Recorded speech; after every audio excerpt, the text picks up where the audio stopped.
ഉള്ള വിശ്വാസങ്ങളെല്ലാം minimally counter intuitive ആയിട്ടുള്ള concepts ആണ്. മിനിമലി കൗണ്ടർ ഇൻറ്റ്യൂറ്റീവ് എന്ന് പറഞ്ഞു കഴിഞ്ഞാൽ ലുക്സ് റിയൽ, പക്ഷേ റിയൽ ആണെന്നുള്ളൊരു പ്രതീതി ഉണ്ടാക്കും. പൂർണ്ണമായും പൊട്ടത്തരമല്ല, പക്ഷേ റിയൽ ആണെന്ന് പറഞ്ഞു വെച്ചിട്ട് അതിനകത്ത് അവിശ്വസനീയമായ കാര്യങ്ങൾ ചേർക്കുക. ഉദാഹരണമായിട്ട് സംസാരിക്കുന്ന ചെടി എന്നൊക്കെയുള്ള ഭാഗമല്ല ശരിയാണ്. ഇലയുണ്ടാവും, തണ്ടുണ്ടാവും, കായുണ്ടാവും, പൂവുണ്ടാവും, അതൊക്കെ നമ്മൾ കാണുന്നുണ്ട്. പക്ഷേ ഈ ചെടി സംസാരിക്കാൻ തുടങ്ങി എങ്ങനെ ഉണ്ടാവും? സംസാരിക്കുന്ന പാമ്പെന്ന് പറഞ്ഞാൽ ശരിയാണ്, പെരുമ്പാമ്പെന്ന് പറഞ്ഞാൽ ശരി, ഇതെല്ലാം ഉള്ള സാധനമാണ്. പക്ഷേ ജസ്റ്റ് അതിനകത്തൊരു ശകലോട് ആഡ് ചെയ്യുന്നു, ആ പാമ്പ് സംസാരിക്കുന്നു. പഴം തിന്നരുതെന്ന് പറയുന്നു അല്ലേ? പഴം തിന്നു കഴിഞ്ഞാൽ പഴം തിന്നരുതെന്നാണ് യഥാർത്ഥ നോട്ടിഫിക്കേഷൻ. പഴം തിന്നാനായിട്ട് ഈ പാമ്പ് അദ്ദേഹത്തോട് പറയുന്നു.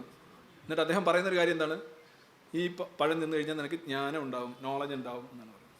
പക്ഷേ മറ്റേ നോട്ടിഫിക്കേഷൻ അനുസരിച്ച് പഴം തിന്നു കഴിഞ്ഞാൽ നീ മരിക്കുമെന്നുള്ളതാണ്. പക്ഷേ ഹൗവ എന്ത് ചെയ്തു? പഴം തിന്നു, അവർ മരിച്ചില്ല, അവർക്ക് ജ്ഞാനം ഉണ്ടായി. അപ്പം നോട്ടിഫിക്കേഷൻ തെറ്റായിരുന്നു, പാമ്പ് പറഞ്ഞതാണ് ശരി. അപ്പോൾ പാമ്പിൻ്റെ വാക്കുകൾ വിശ്വസിച്ചത് കൊണ്ടാണ് ഒരുപക്ഷെ നമ്മുടെ ഈ നാഗരികത മുഴുവൻ മുന്നോട്ട് പോകുന്നത്. അപ്പോൾ വിശ്വാസങ്ങളുടെ ഒരു പൊതുവായിട്ടുള്ളൊരു കാര്യം മിനിമലി കൗണ്ടർ ഇൻറ്റ്യൂറ്റീവ് ആയി, പൂർണ്ണമായും പൊട്ടത്തരമായിരിക്കില്ല, ചിന്തിക്കുകയേ വേണ്ട. പക്ഷേ അതിനകത്തൊരു ട്വിസ്റ്റ് ഉണ്ടാവും.